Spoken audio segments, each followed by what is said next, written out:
Magandang araw mga kaibigan. Pag-usapan natin ngayon ang magandang ginagawa ng PNP Chief General Marbel para sa paglilinis sa hanay ng kapulisan, lalo na yung scalawags o yung walang ginagawa.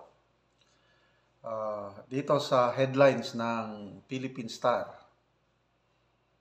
PNP removes cops assigned as VIP escorts. Ang mga pulis ginagamit na bodyguard ng mga civilians, VIP kunoy, na mga Chinese nationals pala. At hindi lang ordinaryong pulis, mga members pa ng PNP Special Action Force. Grabe. So, ito, sabi ng PNP chief, hindi trabaho ng pulis na magbigay ng security ng mga private individuals. At sinasabi niya na he is firm in his decision. Dapat walang mga civilians na mabigyan ng VIP security. Okay. In-interview siya kahapon sa DZBB registration. Ito ang sabi niya, hindi po trabaho ng police to give VIP protection to anybody.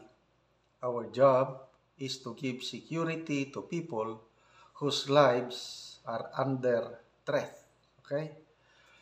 Kaya maraming tumatawag sa akin, Sir, bakit nyo tinanggal mga security namin? Sagot niya ay, hindi po namin trabaho iyan.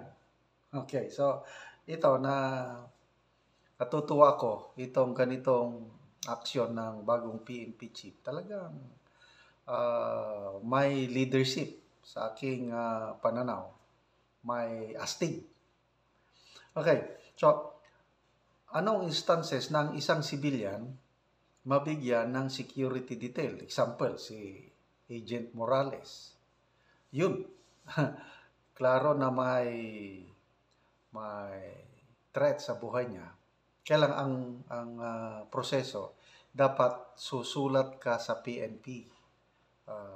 I-cite mo doon ang rason, ang iyong kalagayan.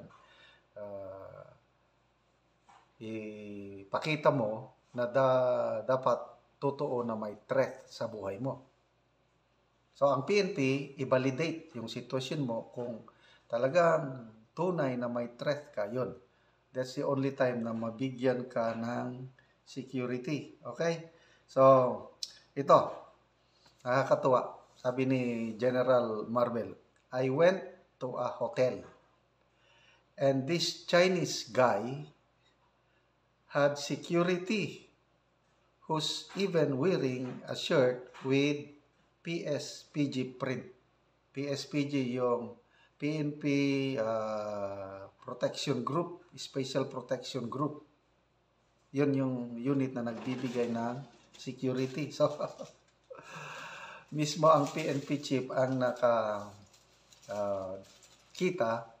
naka-t-shirt pa yung pulis eh. Yun. Yung, di ba, may t-shirt sila nga ko light blue. Yun, may marka na PSBG. So, wala. Tinanggal niya yung, so inchik, Chinese national, yung sinisecure ng pulis. Di ba? Nakakainis, nakakadismaya. Okay. Ito ang maganda sa ating PNP chief, Sabi niya, dahil 4-star siya, dapat may security siya. Kailang may kakaiba. Bilib ako sa ating PNP chief. Sabi niya, may mga security ako because of my position, but you are not authorized to carry my bag. Kasi parang kung ganyang posisyon, pagsilbihan ka na ng mga security mo. But sa kanya, hindi. Yung mga personal belongings niya, kung may lakad siya, official na lakad, he carries his bag or whatever. Ang pulis, kun lang. firearms lang at binabantayan ang seguridad ng PNP chief, which is very good. Kaya, ulitin ko, yung leadership, yung character ng PNP chief na ito is natutuwa ko. Okay, ito pa. 2 weeks ago, 2 Special Action Force policemen na aresto sa Muntinlupa City. Bakit? Nakikipag-away. May gulo. So, tumawag ang mga sibilyan dahil may kaguluhan. Nagpunta ang Muntinlupa Police. So, naaresto yung dalawa na member pala ng SAF. At ganun pa rin. Moonlighting ang tawag nila yan. They were arrested for allegedly moonlighting as bodyguards in a village in Muntinlupa City. Hindi binanggit kung sino yung ini-escortan nilang VIP civilian. Kailang dito sa report ng Philippine Star, mga Chinese national na naman. Sabi ni General Marbel, we have arrested these SAF members and filed a case against them for moonlighting.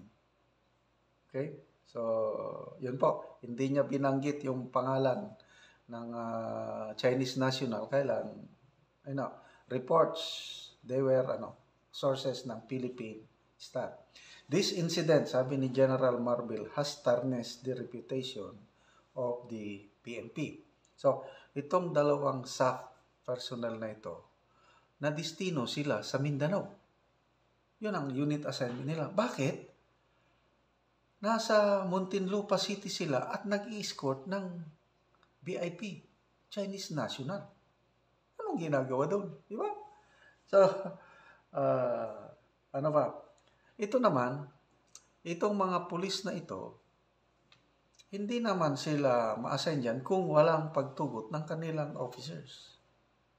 Kaya, ito, personal experience ko ito. Ganyan talaga ang, may mga nangyayaring ganyan na yung opisyal, payagan niya na mag-moonlighting, mag-secure yung isang pulis. Yung sweldo ng pulis, hindi na pakikialaman ng pulis na nagsisecure. Kasi ang magbibigay na ng pera, yung ginagardyahan na mayayaman. Baka doble, triple pa ang kwarta nila. Ang opisyal ng pulis na yun, yun din. Kanya na yung sweldo. Yun yung mga nalaman ko sa police circle. So, ito po, luging-lugi ang taong bayan. Bakit? Kasi, sinisweldohan natin sila. So, bakit sila mag-secure ng private individuals na in-check pa? So, diba? Kaya, tama lang itong ginagawa ng PNP chief natin. At sana magpapatuloy ito yung cleansing. Bago lang nangyari yung 4 na pulis na naman na involved sa kidnapping ng mga dayuhan, mga Chinese and Malaysian nationals. Mabuti na lang may nakatakas na 2, 4 yung kinidnap Nakatakas yung 2, nagsumbong sa mga barangay officials. So ang ating kapulisan, nagkandak ng follow-up operation, nahuli yung mga police kidnappers. Galit na galit si General Marbel. Nanlilisik yung mata nyo. Mamamatay kayo, mabubulok kayo sa kulungan. Nakikita ko yung kanyang passion na talagang linisan ang kapulisan, which is very good.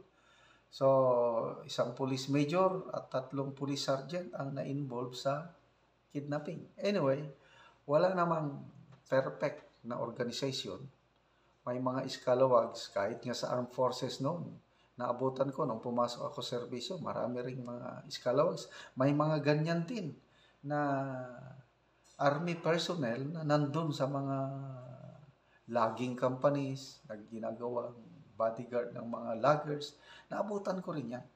Kaya lang, sa ngayon, halos wala nang ganyan na kasundaluhan kasi over the years, naging professional na talaga ang ating armed forces. Kaya makikita nyo, wala nang nasasangkot na mga sundalo sa mga kalukuhan. Dito na lang, suportahan natin ang ating PNP kasi naniniwala ko na mas marami pa rin matitinong pulis. And with General Marbel at as PNP chief, I believe maraming magagandang mangyari sa PNP para ang taong bayan ang makikinabang sa serbisyo ng ating kapulisan. Hindi yung mga private individuals o mga Chinese nationals.